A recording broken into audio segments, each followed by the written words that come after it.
Life of the Reverend, Life of the Reverend Elisha W. Green. Sometime after this, I went to the courthouse to listen to a speech delivered in regard to the election in my race, especially. The speaker was a Democrat. In the course of his speech, he said that he did not believe the Negro was even a human being, and he was of a species between the baboon and the monkey, that God had foreordained that he should be a slave. He then tried to substantiate his pernicious, cowardly, and mean statements. He asked what the Negro had invented. He said nothing but an old banjo. Who wishes the Negro sitting in their parlor beside their daughters? Or, to use the express words of the speaker, how would it look for a great big black Negro buck sitting beside your daughter? These are his exact words. A few nights afterwards, the Republicans had a kind of jubilee. I was sitting there listening very contentedly when Mr. Wadsworth came and told me that I must go up and make a speech. I thanked him kindly for the invitation, at the same time expressed my inability to do so. He insisted that I should go up and say something, if nothing more than I am a Republican from head to foot. So finally I concluded to go up with him. When I got up there, I thanked in a brief way the gentleman for the invitation and began my speech by referring to the speech of the Democrat previous to that. I told them that I was over 50 years old, and the next Monday I would be 21. Meaning that he would be allowed to vote. I told them that the Democratic speaker told them the other night that I was of a species between the baboon and the monkey. You know, it is customary for those animals to have tails. Had I a tail, next Monday I would twirl it upon my back and go to the polls and vote the Republican ticket. While the crowd was cheering, I came down.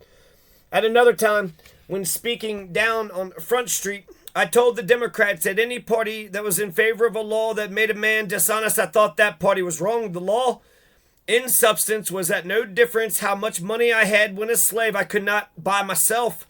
The law said further that if any man is a slave, he cannot buy himself. With $600 in my pocket, I could not buy my own sister unless the bill of sale was made out in mother's name. She herself was compelled to own slaves to get my sister's freedom.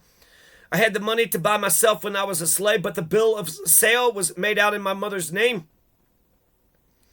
The party that made this law is dishonest. I told them that there were in Canada men and women. Had it not been that such an outrageous and dishonest law existed here, those men and women would be here today. At this saying, I concluded and left. I was chosen by the colored citizens of this place to represent them in the first convention of colored men ever assembled in the state. This convention met in Lexington, Kentucky in the year 1866.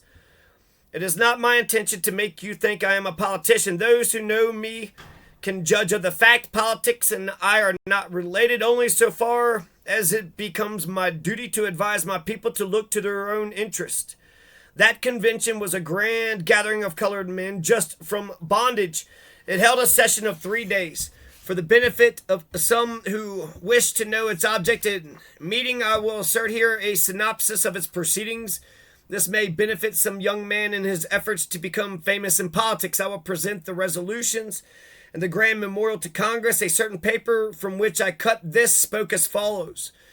The following are the remainder of the proceedings of the Colored People's Convention that closed on Thursday. Resolved, that we appoint the Honorable M.C. Johnson, Willard Davis, and William Brown to represent us at Frankfort and lay before the General Assembly of Kentucky the necessities and requirements of colored people. Resolved, that we appoint the Honorable W.C. Goodloe and General James Brisbane to represent us at Washington and lay before the Congress of the United States the necessities and requirements of the colored people. Whereas several of the journals opposed to the enfranchisement of the colored man have, from patriotic motives, boldly come forward and advocated their rights of testimony in the courts. Therefore, resolved, that we tender them our thanks in this matter of advocating the cause of justice. Also, be it resolved that the Louisville Courier, Lexington Observer, Lexington Statesman, Frankfort Commonwealth, and all the Republican journals that have so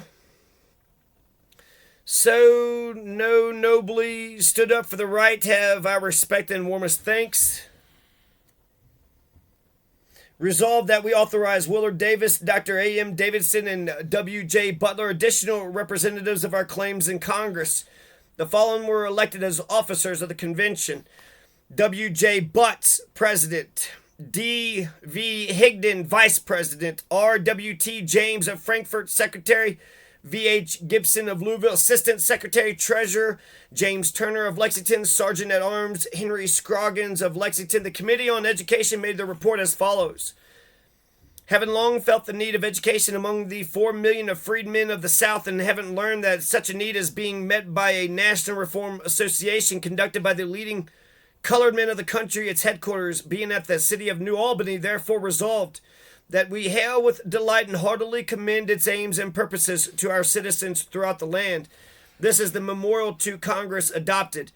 To the Honorable House of Representatives and the Senate of the United States and Congress assembled, the colored people of Kentucky, through their delegates and convention assembled, most respectfully petition your honorable body to grant us the right of suffrage. Your petitioners beg leave to call your attention to the fact that they are not allowed to testify in the courts of the Commonwealth against white persons, and that in consequence many persons who commit murder, rape, arson, and all manner of outrages upon the colored people are permitted to go unpunished. Your petitioners would further say they are now and ever have been loyal to the government of the United States. More than 30,000 of their brothers and sons enlisted in the late war.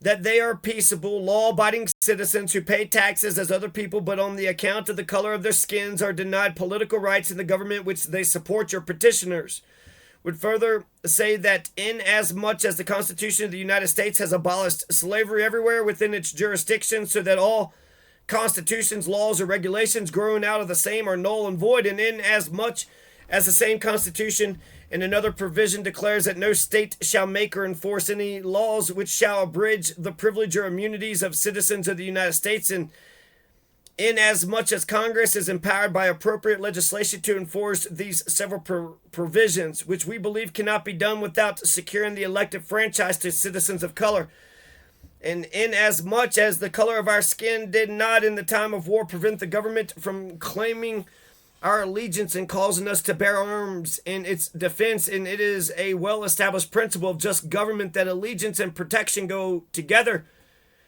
the one being the consideration of the other, and inasmuch as the Declaration of Independence promises the equality of the people,